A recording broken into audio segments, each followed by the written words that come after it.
آج صبح اڈیالہ جیل کے باہر ٹرکس لگا کے اور جس طرح سے وہ روڈز بلاک کرتے ہیں، عمران خان کے ساتھ آج ملاقات کا دن تھا عمران خان کی بہنوں کا، تو راستے بند کر دیے گئے، راستے بلاک کر دیے گئے.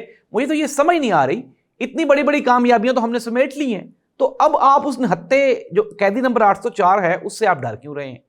ناظرین، خبریں یہ تھیں کہ آج صبح تک کوئی بھی پلان نہیں تھا حکومت کی جانب سے. حکومت ہی میں کہوں گا، عدالت کہہ لیں یا حکومت کہہ لیں، اب معاملات تو مکس سے ہو گئے ہوئے ہیں نا. حکومت اور عدالت ایک ہی بات بن گئی ہے 26ویں آئینی ترمیم کے بعد.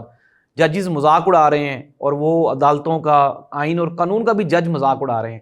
یہ وہ جج ہیں جو کسی دور میں آئین اور قانون کی پاسداری علم بردار ہوتے تھے کہ یار یہ لوگ یہ ہیں تو اس ملک میں انصاف ہوگا، آئین اور قانون کی بالادستی ہوگی. لیکن وہ تو بیٹھ گئے ہیں سکون سے اپنے اپنی سیٹیں براجمان ہو کے 5 سال کی ایکسٹینشنز لے کے، تو وہ کہتے ہیں ہماری موجیں لگی ہوئی. ناظرین خیر، ہم آتے ہیں ٹاپک کی جانب واپس. عمران خان نے آج جو ملاقات کا دن تھا تو عمران خان کے ساتھ ملاقات نہیں کروانے دی جا رہی تھی، لیکن اب سے چند لمحات پہلے کی یہ بریکنگ نیوز ہے کہ سلمان اکرم راجہ صاحب سے ہمارے سورسز نے جب بات کی تو انہوں نے بتایا کہ ہمیں اندر جانے کی اجازت مل گئی ہے. بیرسٹر علی ظفر بھی ہیں، بیرسٹر گوہر بھی ہیں، سلمان اکرم راجہ بھی ہیں.